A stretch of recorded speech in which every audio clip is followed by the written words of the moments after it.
Hello everyone, I am Timofey Kazantsev, a concert pianist. I am also a teacher and I have been teaching for almost 15 years. Today we are going to outline without exaggeration the main pattern in the life of every pianist. And in the life of any musical instrument performer actually. If you have been playing the piano for several years and it is still a feat for you to learn a piece from beginning to the end, if you spend an awful lot of time trying to learn something and play it well, then you probably don't understand the basic cycle of pianist's work on a piece. All our work at the instrument, our work on a piece is divided into several stages.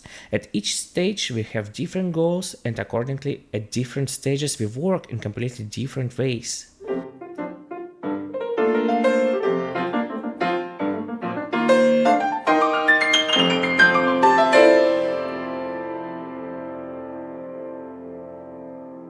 The first and one of the most important stages is analysis. Our goal is to understand the music, to understand what it is about, what it consists of, and how to play it. We don't need to achieve virtuosity right now, play without mistakes, learn anything by heart, or memorize the notes. By the way, memorizing notes is not necessary at any stage of the work. It's not a goal, but a side effect. I would say it's a symptom of having learned the piece well. So, we need to figure it out. Imagine a plan of working on the piece. It's very useful to simply look at the notation and see which fragments are repeated and which are different, which melodies seem important. The character of the piece is also clearly visible in the notation. I like to just play around, try the piece to see how it feels, see what comes naturally and what doesn't.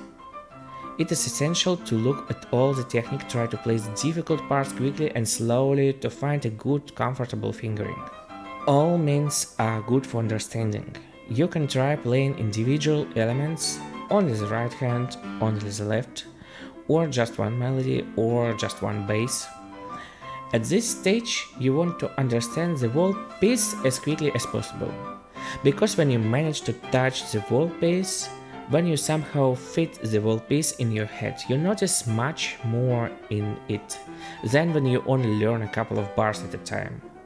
And you begin to notice connections and meanings on the scale of the entire work. Unfortunately, the ability to understand music comes with experience. It's very difficult to teach this because you simply need to know a lot of music and understand a lot about music. With my experience, for example, I only need to look at the notes once to see everything that most of my students and I will be analyzing and discussing together for several weeks.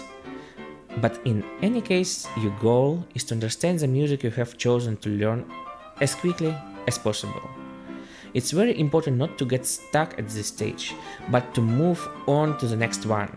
But before we move on, let's quickly try to analyze some music from Scott Joplin's Ragtime Entertainer. So let's look at the score and see how we can understand this. I see here an introduction part and the main theme. Then I also see that introduction consists of three very similar motifs. This one, a repeat of it, and then a little variation which ends up with G. And the last thing of introduction is the chord on marcato.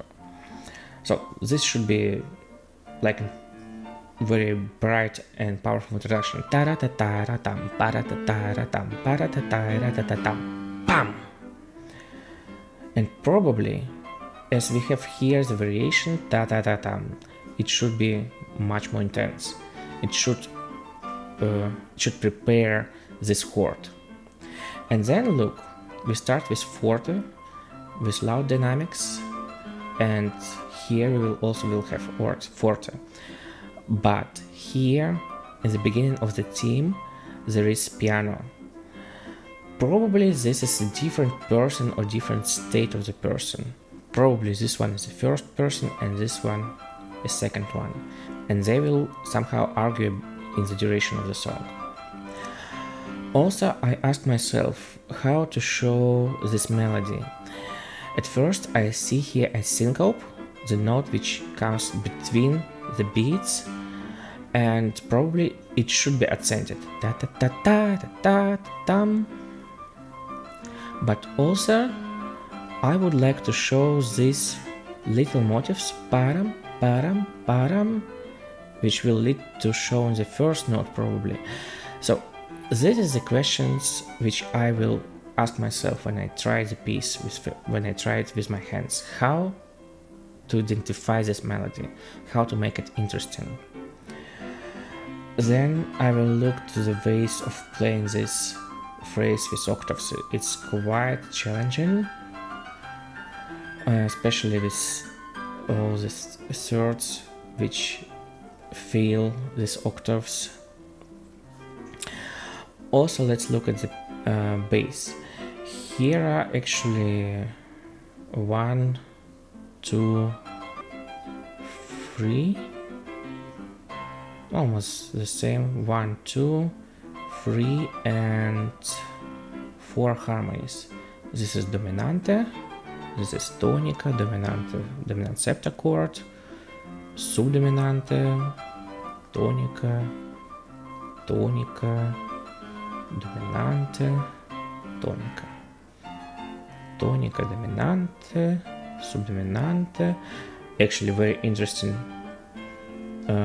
turn in bass. This is something that we will show, and this is double dominant for the whole bar, and then dominant. So we need to remember 1, 2, 3, 4 harmonies and learn how to jump between them. The second stage is decomposition. Our goal is to work with small fragments that are easily to repeat many times and keep in mind completely, and learn each fragment so that you can play it from beginning to the end without stopping or making mistakes. To begin with, try playing with just only one hand, just couple of bars at a time. It shouldn't be too difficult, and to achieve this you need to divide the music into small pieces as possible. It's very important to make sure that you follow the plan you came up with the previous stage. Strictly follow the dynamics, fingering and pedaling that you came up with during the analysis, and always play the same way. Train your muscle memory. The third stage is assembly, memorization. Take 2 finished fragments and play them together. For example, first the same couple of bars but with both hands, or maybe not couple but 4 bars. At this stage, the most important thing is to eliminate the differences between the fragments, to achieve a smooth sound as if there were not and had never been 2 different fragments. The most important thing is that both fragments have the same tempo. The second and third stages form a small cycle of work. Usually I only analyze something once a day, and I only check something once. Mostly I work with larger and larger fragments. Let's take a look at how I would memorize Entertainer. Then, how would I learn this piece? At first, I would learn this little motif with right hand and with left hand. I will just learn how to play this separately. Then I would combine them and transpose octave down, and find the way for continuing this. It will be quite easy. And then I learn the chord, and then I learn the connection between this bar and the chord. Then I append all these bars together, and then this is time for learning the next part. So we learn the melody, probably until here, then we learn the bass part, also probably until here. Try to combine them together. Then we learn right hand as before, learn left hand as before, and learn them together. And finally we try to combine all this together. and go on. This is my way of learning big pieces, and it's quite effective way. The fourth stage is actually the easiest, but it is much more important than the second and the third. This is control. We need to make sure that what we have learned turned out exactly as we planned, that we are playing exactly as we wanted to play. And after this is also very important. We need to ask ourselves, I have learned it. I am playing exactly how I wanted to. Am I satisfied? Do I like everything? Or something missing from my plan and I do need to add something? At this point, you say to yourself, yes, I am great. I figured it out all correctly and I am satisfied with everything. At this point, you need to close the sheet music, put it in the cupboard and stop playing this piece for a very, very long time. Because as soon as you have nothing more to add to the version you have achieved, it means that it's dead for you, and you will no longer play it as well as you once did. If you want to change something, this is great. It means you need to go back to the analysis, look at the sheet music with fresh eyes, find some clues there, where to develop the piece further, and continue the main cycle of the work. Thank you for watching until the end, and don't forget to like and subscribe.